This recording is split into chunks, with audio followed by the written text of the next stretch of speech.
வீடு சிறுமொத்த காய்கறி வியாபார சங்கத்தின் தலைவர் எஸ். முத்துக்குமார். தக்காளி விலை வந்து நாளுக்கு நாளுக்கு ஒன்று ஏறினே இருக்குது. தொடர்ந்து சென்ற வாரத்தோட இந்த வாரம் ஒப்பிட்டு பார்க்கும்போது பார்த்தீங்கன்னா ஒரு கிலோவுக்கு வந்து 30 ரூபா 40 ரூபா வரைக்கும் இருக்குது. காரணங்கள் வந்து பார்த்தீங்கன்னா கர்நாடகா ஆந்திராவில் வந்து விட்டு மழை பெய்யுது. அங்கே வரத்து வந்து குறைவாக இருக்கிறதால கோயம்பேடு மார்க்கெட் வந்து விலை ஜாஸ்தியாக இருக்குது. ஒரு கிலோ தக்காளி வந்து சென்ற வாரம் வந்து 20 ரூபா 15 ரூபா இந்த தக்காளி இன்றைக்கி வந்து மொத்த விற்பனை 50 ரூபாயும் சில்லறை விற்பனை வந்து 60 ரூபா வரைக்கும் போயிட்டுருக்கு. சென்னை புறநகரத்தில் வந்து இதை விட 5 ரூபா கூடுதலாக வைப்பாங்க.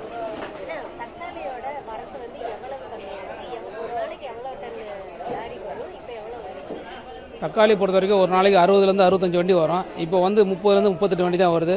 அதுலேயும் பார்த்தீங்கன்னா முதல் தரம் வந்து குறைவாக இருக்கிறதால ரெண்டாவது தரம் தக்காளி வந்து அதிகமாக இருக்குது. இதனால தான் விலை ஏறுறது. ஏன்னா முதல் தரம் பொறுத்த வரைக்கும் பார்த்தீங்கன்னா நல்ல தக்காளி வந்து ரேட்டு கூடுதலாக இருக்குது. அதை விட 30 ரூபாய்க்கும் இருக்குது, 25 ரூபாய்க்கு இருக்குது. ஆனால் அது வந்து ரெண்டாவது தரம் 3வது தரம் வருது. அதனால தான் இந்த விலை ஏற்றதுக்கு காரணம்.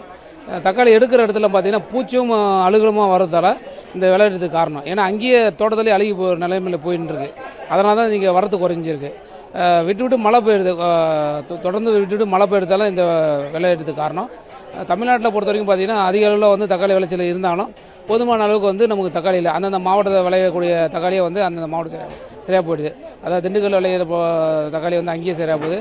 திருநெல்வேலி மதுரை இந்த பக்கம் விளையிற இடத்துல வந்து அங்கேயே சரியாக போகுது.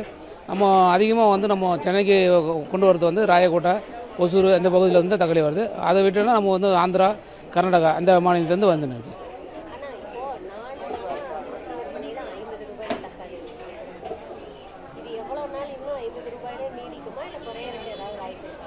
இல்லை, இந்த தக்காளி விலை பொறுத்த வரைக்கும் இது மட்டும் வந்து நீடிக்க தான் செய்யும். ஏன்னா குறைக்க வாய்ப்பு இல்லை.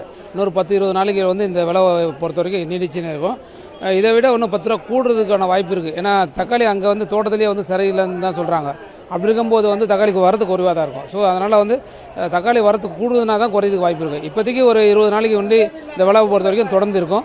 அதுக்கு அடுத்த மாதம் வந்து மறுபடியும் வந்து விலை குறைத்தான வாய்ப்பு அதிகமாக இருக்குது. ஏன்னா ஆடி பிறந்தாச்சுன்னா எந்த விதமான நிகழ்ச்சி இருக்காது. ஸோ அதனால் வந்து ஆடி போடுற பிறகு பார்த்தீங்கன்னா உங்களுக்கு தக்காளி விலை படிப்படி மீண்டும் வந்து குறைய தொடங்கினோம். அதேமாதிரி எல்லா காய்கறி விலையை வந்து இப்போ எல்லாமே உயர்ந்திருக்கு. ஆடி மாதம் பொறுத்த வரைக்கும் எல்லாமே குறையதுக்கு வாய்ப்பு இருக்குது அதிகமாக. தேங்காய் பொறுத்த வரைக்கும் பார்த்தீங்கன்னா விலை உச்சத்தில் தான் இருக்குது. ஏன்னா தேங்காய் ரொம்ப அந்த விளைச்சல் வந்து ரொம்ப கம்மியாக இருக்குது. அதனால தான் தேங்காய் விலையும் தொடர்ந்து ஏறினது.